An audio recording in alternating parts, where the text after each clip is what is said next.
اس واقعے کو اسد الغابہ، الاصابہ اور طبقات ابن سعد میں کوڈ کیا گیا۔ حضرت ام ایمن رضی اللہ تعالی عنہا یہ نہایت ہی بہادر، نڈر اور بے باک خاتون تھی۔ آپ جہاد میں شریک ہونے کا آپ کو بڑا شوق تھا۔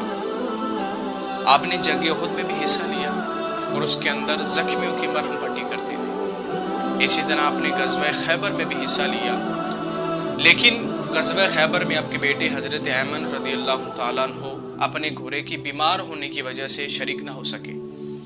جب آپ کو اس بات کا پتہ چلا کہ میرا بیٹا غزوہ خیبر میں شریک نہ ہو سکا تو آپ نے انہیں آر دلانے کے لیے بزدل اور ڈرپوک اللہ اکبر، حالانکہ آپ کے بیٹے حضرت ایمن رضی اللہ تعالی عنہ نہایت ہی بہادر، نڈر، بے باک اور شہ سوار صحابہ میں سے تھے، لیکن اپنے گھوڑے کی بیمار ہونے کی وجہ سے آپ جنگ خیبر میں شریک نہ ہو سکے۔ لیکن آپ کی والدہ نے یہ ساری چیزیں دیکھتے ہوئے بھی انہیں آر دلانے کے لیے بزدل کہا۔ اللہ اکبر۔ ان تمام واقعے کو حضرت حسان بن ثابت رضی اللہ تعالیٰ عنہ نے اشعار کی صورت میں بیان بھی کیا ہے۔ یہ تھی وہ خواتین کہ جو خود بھی جہاد میں جانے کا شوق رکھتی تھی اور اپنے بیٹوں کو، اپنے اولاد کو بھی جہاد میں جانے کی ترغیب دلاتی تھی۔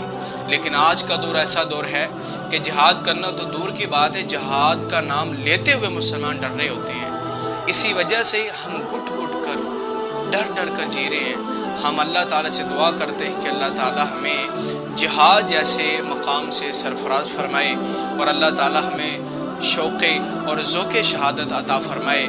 اللہم انا نعوذ بک من البخل ونعوذ بک من الجبن ونعوذ بک ان ارد الی ارذل